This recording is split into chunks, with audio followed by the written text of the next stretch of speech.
What was supposed to be a night of celebration turned into disaster after 4 friends who were all drunk left the bar in the city without a designated driver. Designate a driver. Don't drink and drive.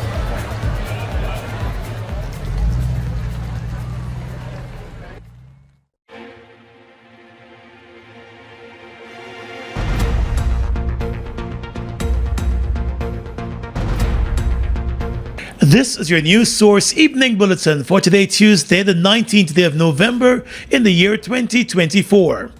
I'm Gordon Mosley reporting, and here's what we're tracking tonight. Some very tragic news to begin with. An early morning jog by electrical contractor Carlton Smart turned deadly this morning after he was hit down and pinned by a speeding sand truck that was involved in an accident with another sand truck.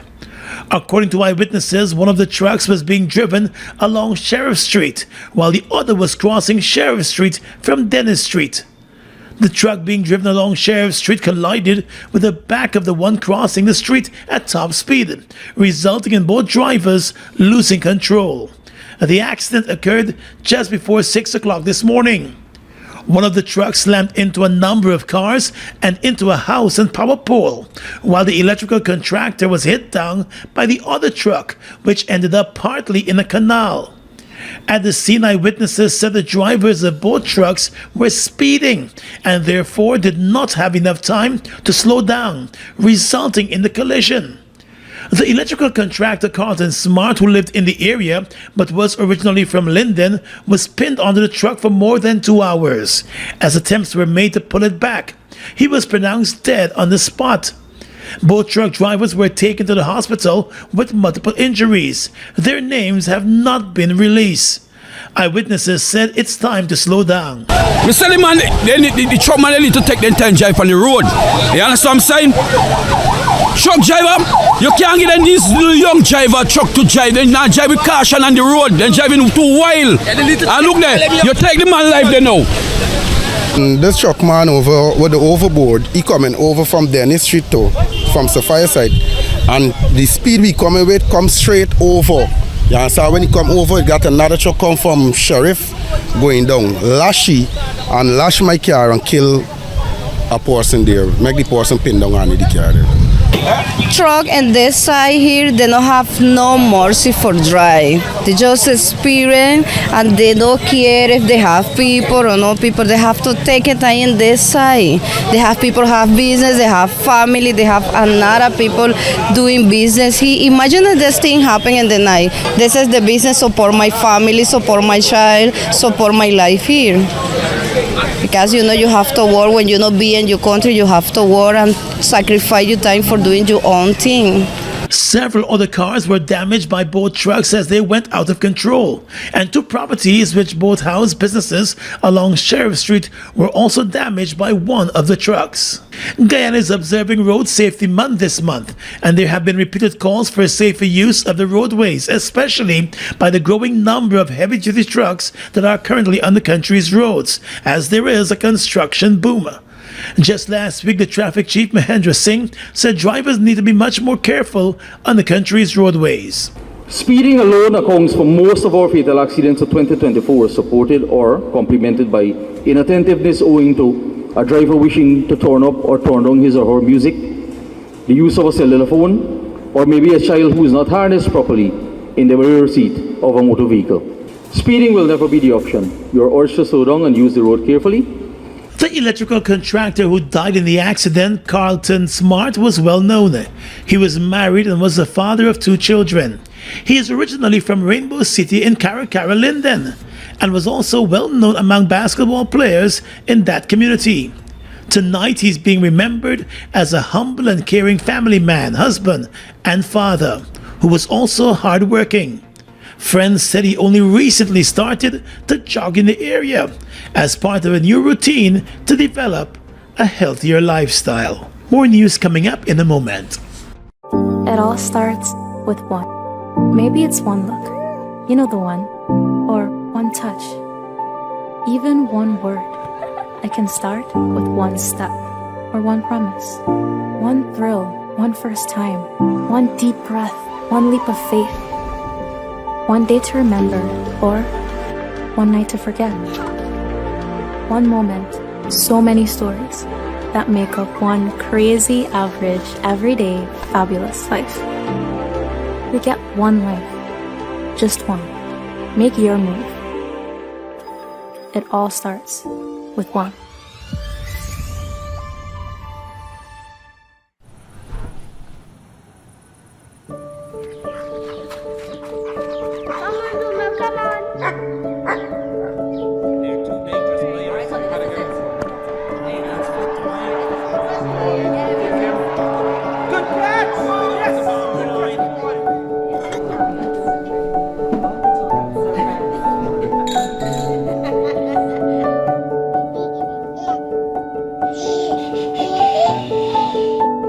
Your own home is so much more than just four walls, floors, and ceilings. It's a lifetime of great memories and stories. Come talk to us and start your journey home today.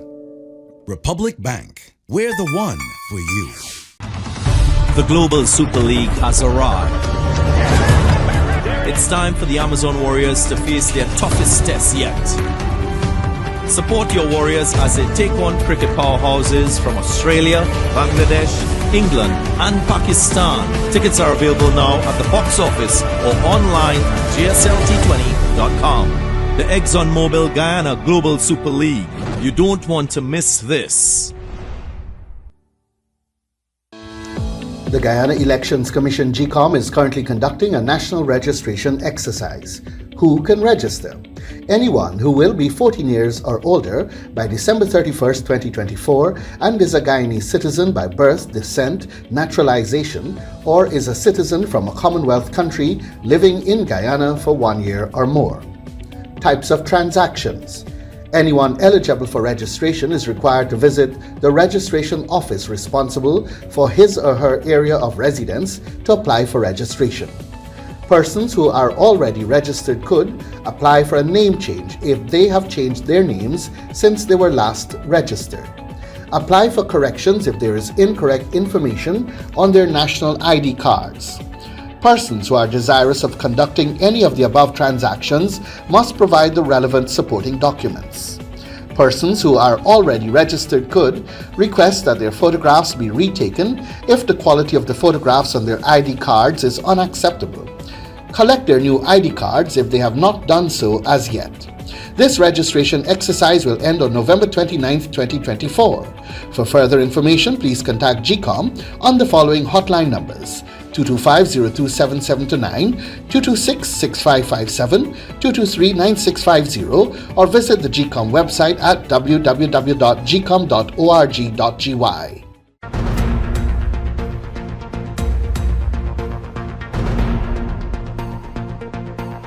Welcome back. Minister of Public Works Juan Edghill has expressed sympathy to the family of Carlton Smart, who died tragically following this morning's devastating accident on Sheriff Street. In a statement, the Minister of Public Works Juan Edghill said, as a government, the government of Guyana remains steadfast in its commitment to enhancing the nation's infrastructure and improving road safety for all. He said the Sheriff Mandela Road upgrades and the Lamaha-Dennis Street corridor, where the unfortunate accident occurred, were developed as part of the government's broader strategy to modernize Guyana's transportation network. He said the projects integrate critical safety features, including traffic lights, clearly marked lanes, pedestrian crossings, and traffic signs, all aimed at promoting orderly and safe travel. He said despite those advancements, today's tragedy highlights the ongoing challenge of ensuring compliance with traffic laws.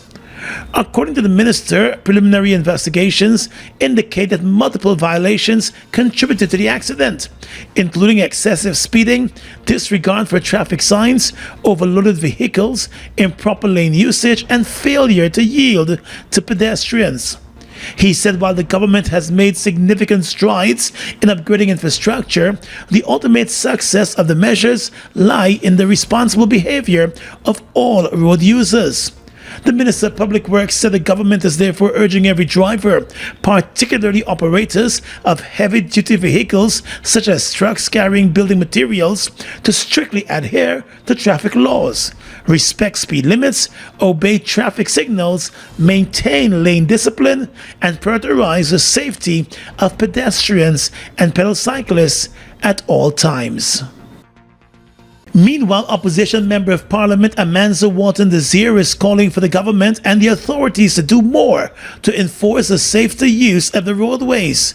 In a statement this evening, she said every week the country is waking up to news of another life tragically lost on Guyana's roadways. She said it is sickening and families are devastated, communities are grieving, and the toll continues to mount. The Member of Parliament said behind the carnage lies a deadly mix of reckless behavior from truck operators and glaring failures in enforcement and governance. She said heavy vehicles have become a menace on the country's roadways, and trucks overloaded with sand, timber, stone, and industrial materials routinely barrel through populated areas at excessive speeds. The Member of Parliament said many of those vehicles are poorly maintained, and their drivers, often operating under extreme fatigue, show blatant disregard for traffic laws. The opposition Member of Parliament noted that it is not enough to blame the drivers alone. She said the tragedies also expose systematic failures by the government to ensure road safety. According to the opposition MP, whatever laws exist are being weakly enforced. And that is why we are where we are, because the system is completely broken. The system is completely corrupted, so that there is no law, there is no order.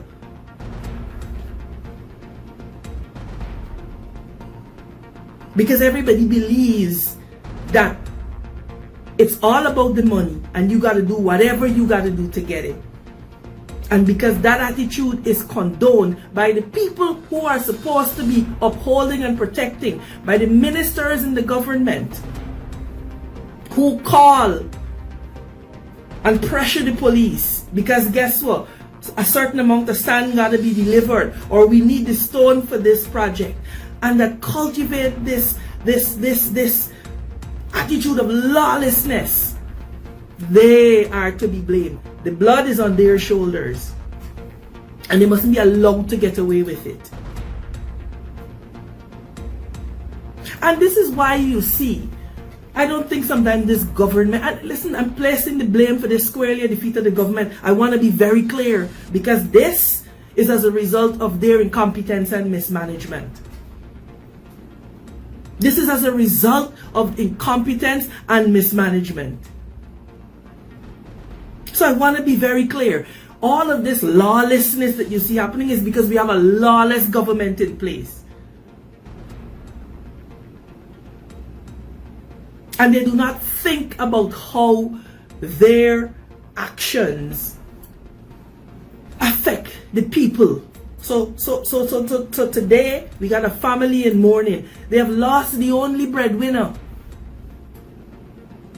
We got 2 young children without a father, a woman without a husband, simply because of UPPP ministers, the corrupt people in the Guyana police force that continue to pressure traffic ranks not to do their job. Ms. Walton-Desir also said regulations are outdated or are just ignored, and the government has failed to enforce basic safety measures such as speed limits for heavy vehicles, roadside inspections, and safe infrastructure designs.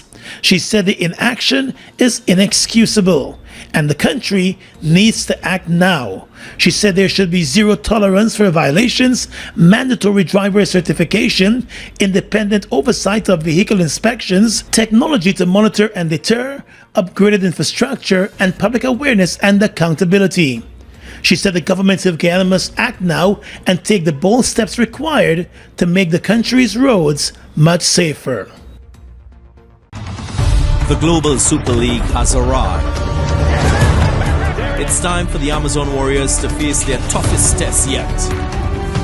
Support your Warriors as they take on cricket powerhouses from Australia, Bangladesh, England and Pakistan. Tickets are available now at the box office or online at gslT20.com. The ExxonMobil Guyana Global Super League. You don't want to miss this.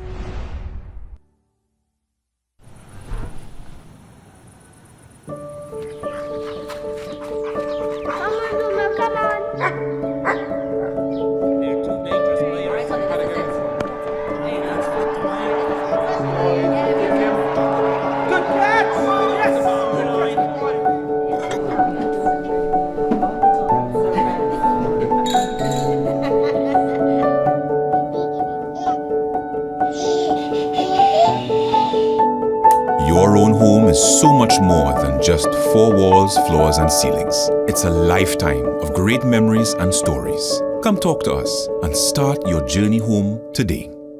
Republic Bank. We're the one for you.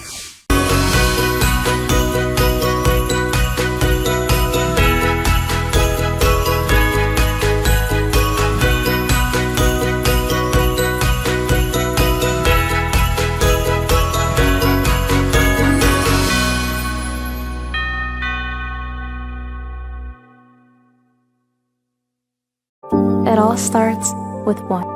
Maybe it's one look, you know the one, or one touch, even one word. I can start with one step, or one promise, one thrill, one first time, one deep breath, one leap of faith, one day to remember, or one night to forget. One moment, so many stories that make up one crazy, average, everyday, fabulous life. We get one life, just one. Make your move. It all starts with one.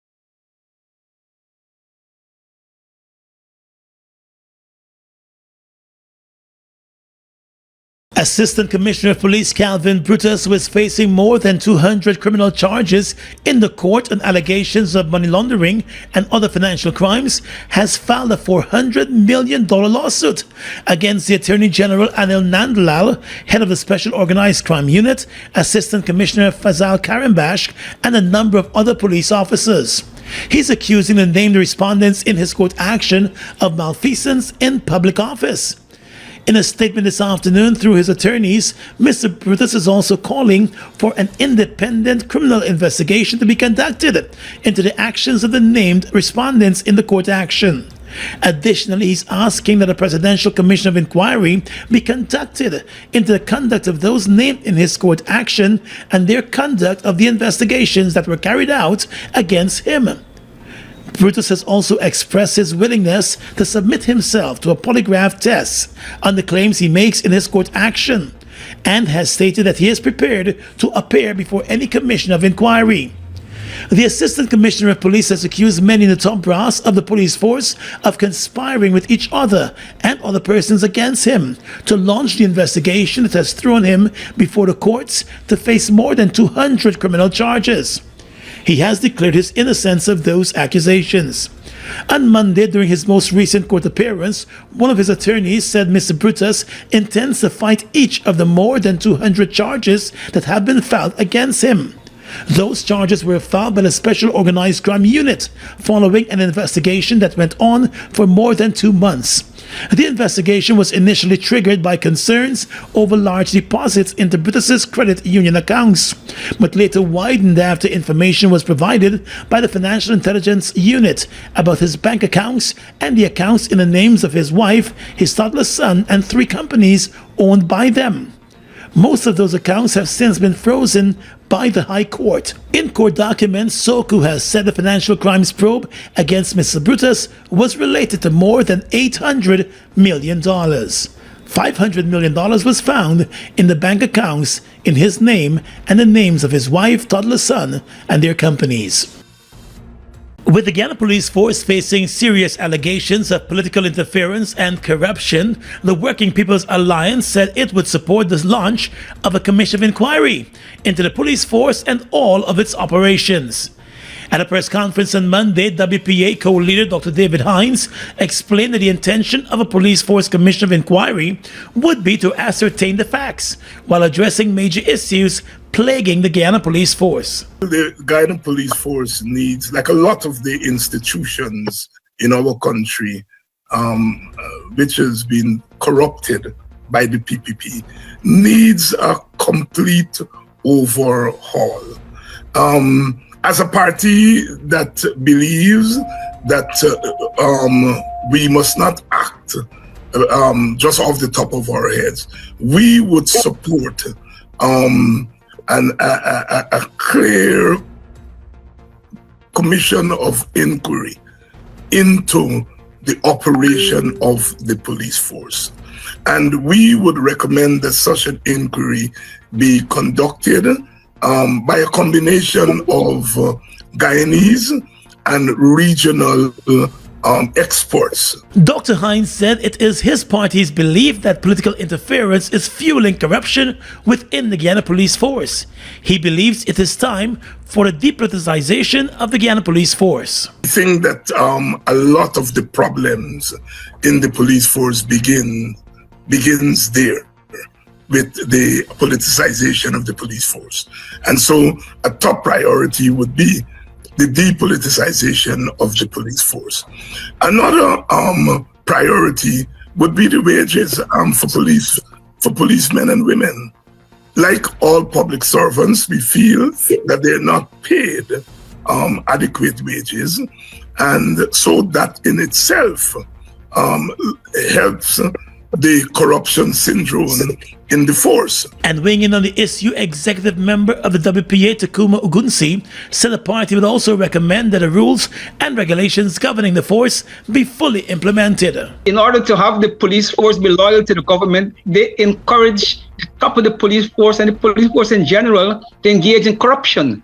And when these officers become corrupt, they recruit the corrupt officers, and the corrupt officers become the basis of their political control in the institution.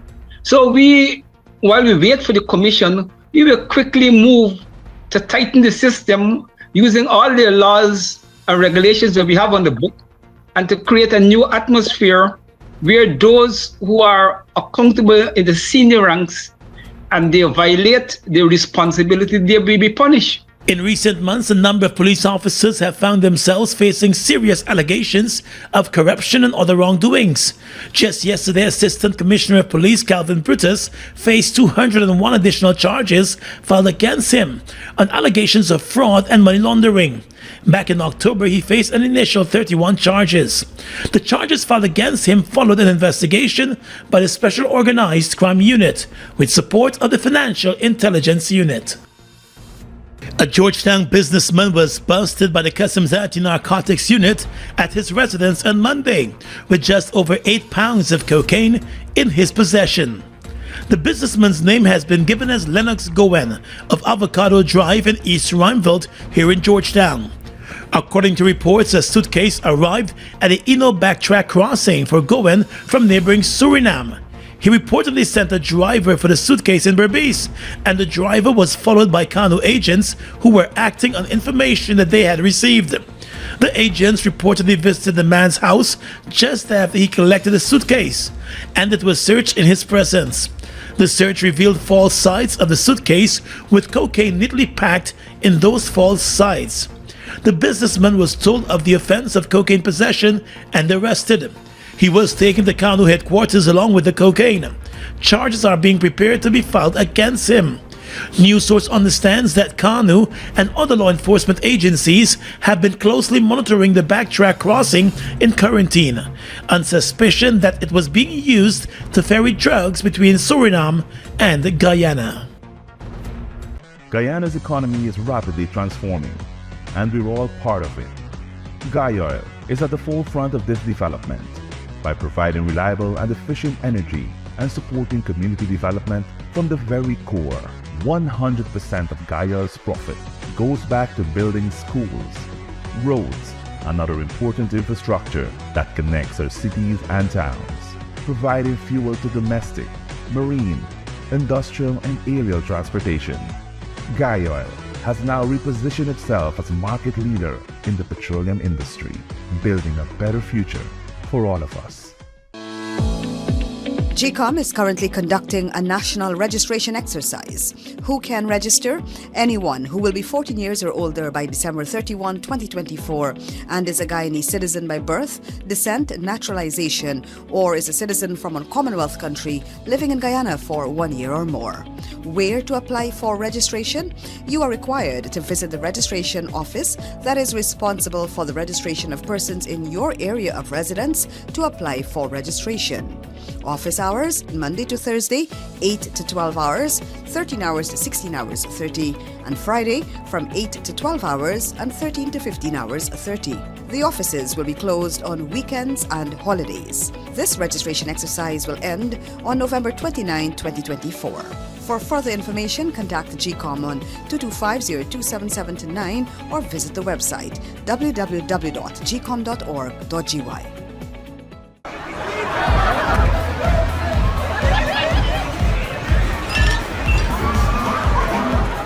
What was supposed to be a night of celebration turned into disaster after 4 friends who were all drunk left the bar in the city without a designated driver.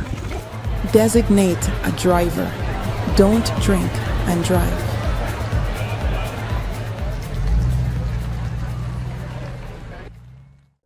It all starts with one. Maybe it's one look, you know the one, or one touch, even one word.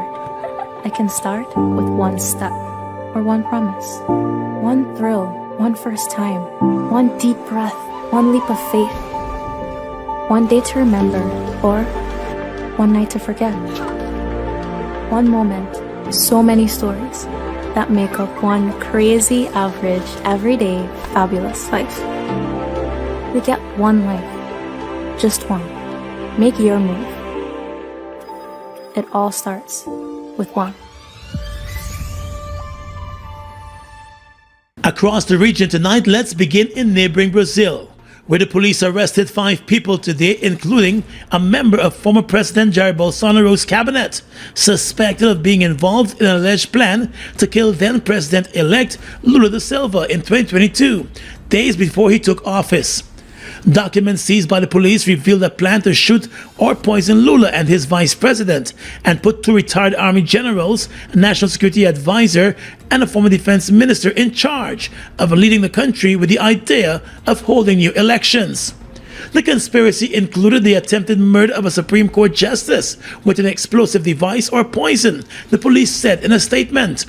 The army confirmed the arrest of retired Brigadier General Mario Fernandes, who had served as a deputy minister in Bolsonaro's cabinet, and Lieutenant Colonels Helo Ferreira, Rodrigo Brazeira, and Rafael Martins de Oliveira. The officers were in Rio de Janeiro but were not involved in the security operation for the summit of leaders of the G20 group of major economies that is ongoing in the city, the army said in a statement. Most of the men under investigation in the alleged 2022 coup plot are military personnel with special forces training or close aides to Bolsonaro, a hard-right former army officer who won the presidency in 2018.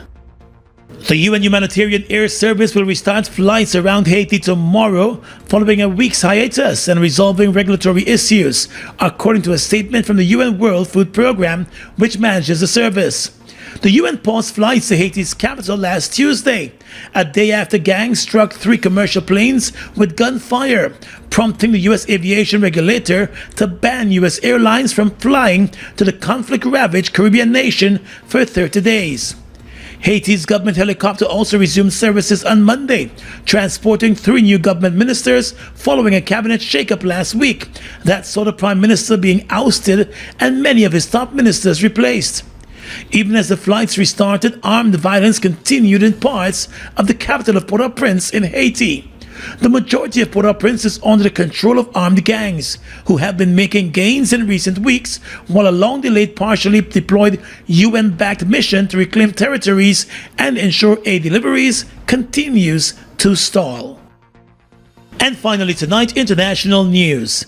Russian President Vladimir Putin has approved changes to Russia's nuclear doctrine, setting out new conditions under which the country would consider using its arsenal.